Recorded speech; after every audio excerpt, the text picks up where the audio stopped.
Section 1 of Child Whispers by Enid Blyton. Rosa Mundus. In the garden very early, Rosa Mundus walking, and to her surprise she hears lots of fairies talking. She looks around but cannot see where they can be hiding. Not on any butterfly nor bee are they alighting. She goes to where the tulips grow and finds a sight of wonder, for out pop fairy elves and say, "Good morning, Rosa Mundus." Disappointment. Once I found a fairy in my cup of tea. She was nearly drowned and wet as wet could be. I picked her out and dried her and asked her if she'd stay. "Oh, no," she said, "I mustn't," and off she flew away. On strike. My dollies are so naughty, I'm afraid they've gone on strike. They won't let me undress them, but just do what they like. They say they want a penny to spend on Saturday. Unless I let them have it, they'll not join in my play. I can't let them behave so, they'll never grow up right, but I know they will be sorry when I don't kiss them good night. Fairy sight. If you want to see a fairy in the middle of the night, wrap the blanket round you and shut your eyes up tight. Say "Acrel de fairy" and open your right eye, and if you've been a good child, a fairy flutters by.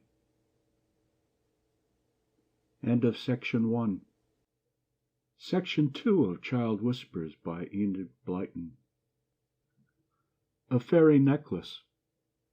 The rain had rained all morning, and then the sun shone fair, and all the garden glittered with raindrops everywhere. There were raindrops on the grasses and raindrops on the trees, and how they shook and shivered like diamonds in the breeze. And oh, I saw a fairy come flying right by me. She shook a score of raindrops from off the hazel tree. She slung them on a spider's thread, a necklace made of rain. She clasped them round her little neck, and off she flew again. Paying a call. I put on my hat with a band of blue, and my frock with a frilly lace.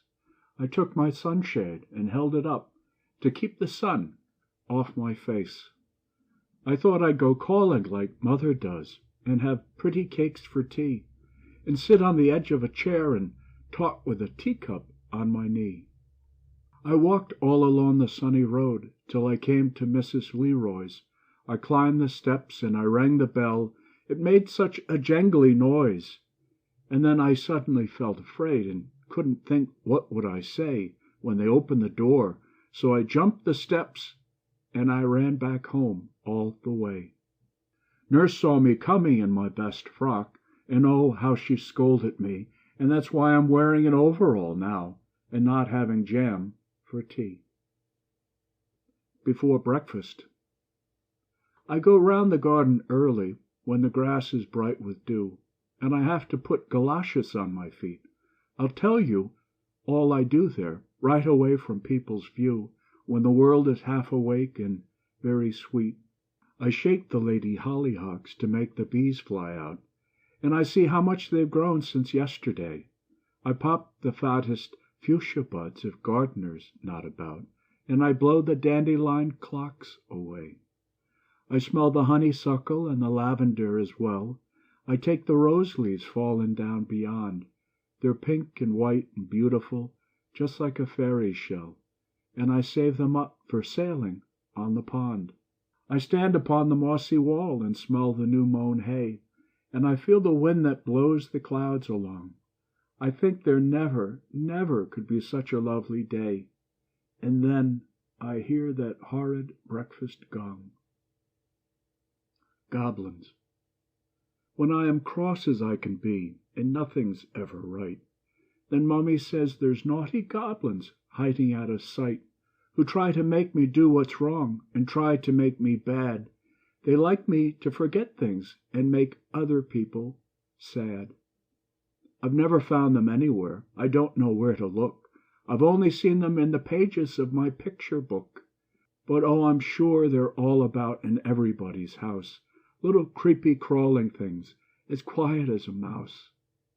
When cook forgets to put the sugar in the Sunday cake, and gardener breaks the barrow wheel and loses daddy's rake, and nurse is very cross indeed and won't let me go out, I always know those nasty little goblins are about. I play next door with Peter, and there's goblins even there.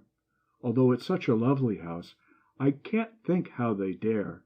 But often Peter's daddy is as grumpy as can be, all over nothing, so the goblins must be there, you see. Whenever things go wrong, I hide myself away to try and see those goblins, and I'm sure I shall some day. But if they bother you at all, you try and catch them too, and will you save them up for me to look at, if you do? End of Section 2. Section 3 of Child Whispers by Enid Blyton. The Fairys' Bedtime. Just before they go to bed, the fairy babes are told to sit upon their toadstools and to be as good as gold. So down they sit, all in a ring. It's supper time, they know, for look, their little acorn cups are standing in a row. A fairy fills the little cups with dew and honey sweet, and gives one to each little babe with something nice to eat. Then off into the trees they fly and curl themselves up tight inside a leaf that's soft and warm, and there they sleep all night. Poppies. Up the lane behind our house a little hill you climb, and at the top on either side there is a summer time, a cornfield waving in the wind, where poppies shake their head and peep at you between the corn, a glowing dancing red. I'll tell you what I did one day, when nurse was cross with me, and pulled my hair back in a plait as tight as could be. I crept up to the swaying corn, and in the poppies there I sat down by myself, and then I undid all my hair.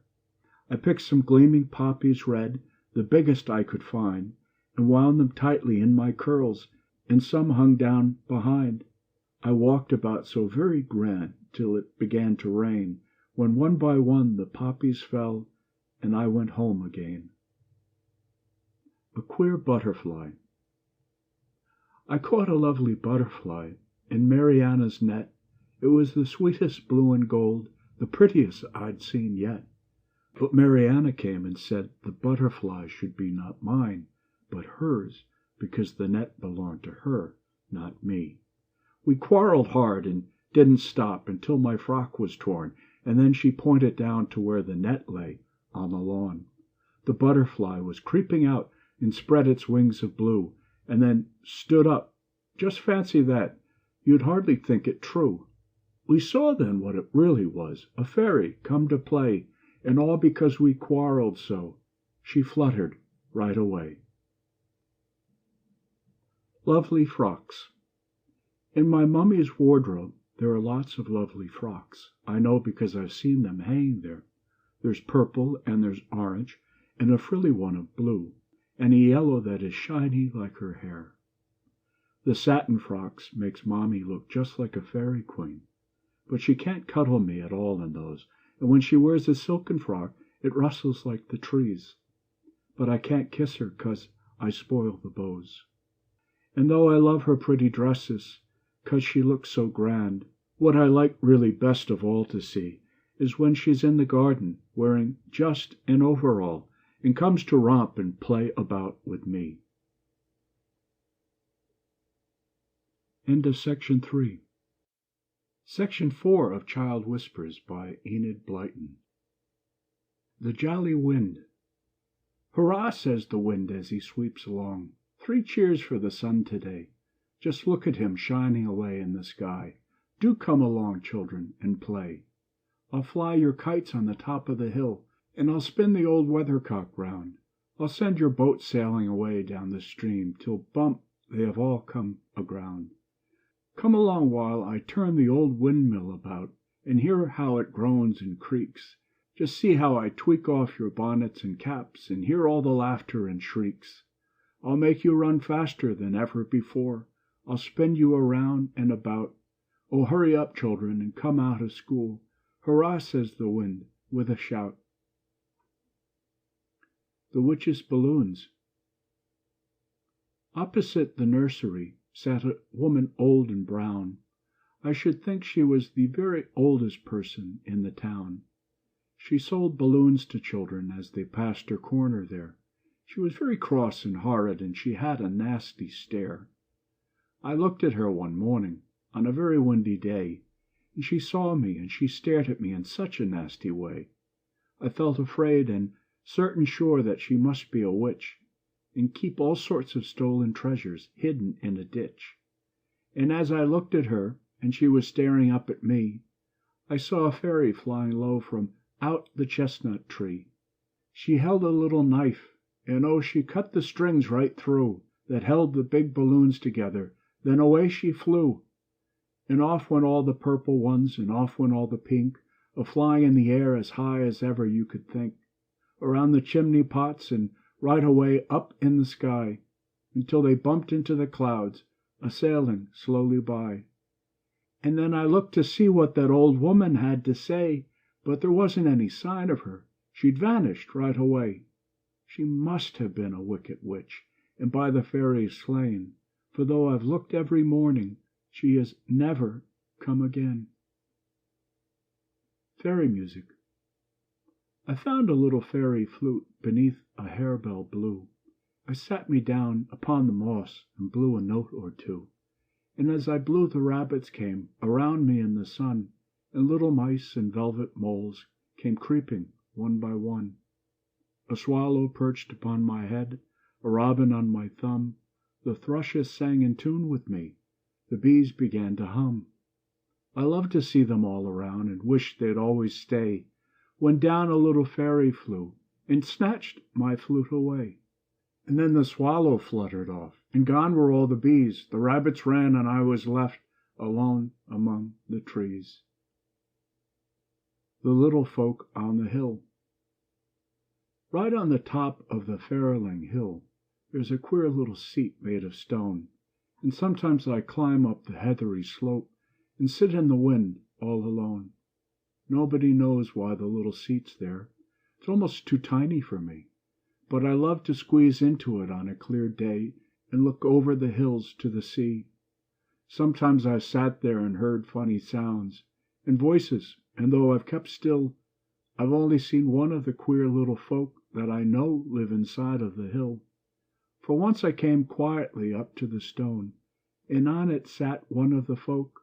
He was looking across all the hills to the sea, but he vanished away when I spoke.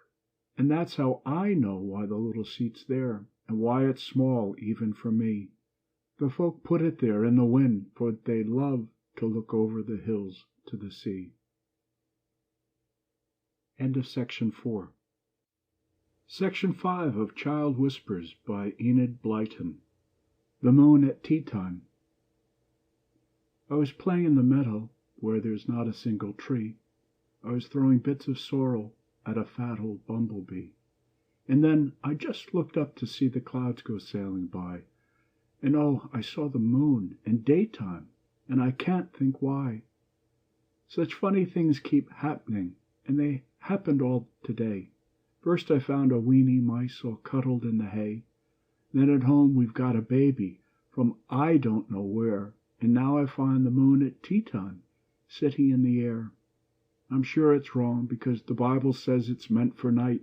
And look, it hides behind the clouds. It knows it isn't right. Now there it comes. Oh, silly moon, you make the sun look fine, 'cause bumping up against the clouds has rubbed off all of your shine. April.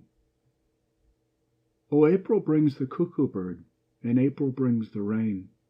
April hangs 100 sunny raindrops in the lane. She can wash the sky with woolly clouds of purest white, and gaily dress it up in rainbows curving out of sight. Oh, April hangs the chestnut trees with spires of white and pink, and kisses all the primroses along the river's brink. She peeps into the tiny nests where eggs are hidden well, and searches out the purple violets growing in the dell. Oh, April swings the apple blossom sweet against the sky, and chases all the bobtail rabbits scuttling gaily by. She dances with the meadow cowslips, drooping heads of gold. Oh, April is the sweetest month that any year can hold. The Silent Pool. Away in the wood where it's dark, there's a pool that is purplish green, with whispering rushes around that murmur of things they have seen. I once lay and listened all night, and heard while the pool lies alone. Not even a fairy goes near, and only the sad rushes moan. I heard how there once lived a witch, who weaved wicked spells night and day, and used the pool's purplish deeps for things which I wouldn't dare say. Then one day she vanished and went, and never was seen any more. But silent and still lay the pool, and darker than ever before. No fairy knows what the pool holds, and none guesses what secrets lie hid safely away in its deeps, but shuddering all pass it by. Take heed when you go through the wood, and pass where the pool lies alone. Not even a fairy goes near, and only the sad rushes moan. This afternoon. This afternoon is very hot, and all the sky is blue. The busy bees are humming loud. They have a lot to do. I want to go out in the fields where all the daisies grow, and watch the little breezes bend the grasses to and fro. I want to watch the butterflies and hear the cuckoo call. I'd cuckoo back to see if he would answer me at all. The buttercups are shaking gold upon the dry brown earth, and shiny beetles race along the ground for all they're worth. I want to lie down on the grass and look up at the sky. It looks so queer and far away, and wonderfully high. It's such a lovely afternoon, with lovely things to see. Oh, why must I in my best frock be taken out to tea? End of Section 5. Section 6 of Child Whispers by Enid Blyton. The feeling. Inside of me there's a feeling lives, that wakes when I see a rose, or the snow, or sunshine, or daisy fields. It wakes for a time, and then goes. When I suddenly see the rainbow shine right over the sky so wide, and the sunshine gleams through the pouring rain, I get that feeling inside. When I get out of bed on a winter's morn and look through my window pane and find the snow on the trees and fields, I get the feeling again. When a great big wave comes sweeping up on a stormy and windy tide and crashes against the rocks and spray, I get the feeling inside. I once told Nanny just how I felt, but I'm not going to tell her again. She didn't know at all what I meant. She called my feeling a pain. The Naughty Gnome. A little gnome in fairyland once found a pot of glue, and he of course began to think what mischief he could do. He smeared the toadstools, one and all, whereon the fairies sat, and oh, how cross they were to find a naughty trick like that. He dropped some glue upon the grass to catch the fairies' feet, when there came by the fairy king and queen with all their suite. The king walked straight upon the glue, and found he couldn't stir. Then came the frightened gnome and cried, "Oh, please have mercy, sir! I didn't mean to catch your feet within my sticky glue. But please forgive me, and I'll find some better thing to do." "I'll pardon you," the king replied, "but hearken what I say. Go use your glue on chestnut buds to keep the frost away." So in the chestnuts every spring the gnome works all day long, and if you touch a bud you'll find his glue is very strong. 6 o'clock. We always wake at 6 o'clock when nurse is still asleep. She's hidden under all the clothes. Her breaths are loud and deep. We mustn't talk till 7 strikes, and so we just turn round and hear the milk carts going by. They have a tinny sound. I look up at the ceiling and I count the cracks I see, and all the flies upon the wall. Once there were 23. Teddy pulls out feathers from the eiderdown. and blows with all his might to make them drop on top of nurse's nose. I breathe on all the brassy knobs that feel so very cold. They go quite dull till Tetty rubs and makes them shine like gold.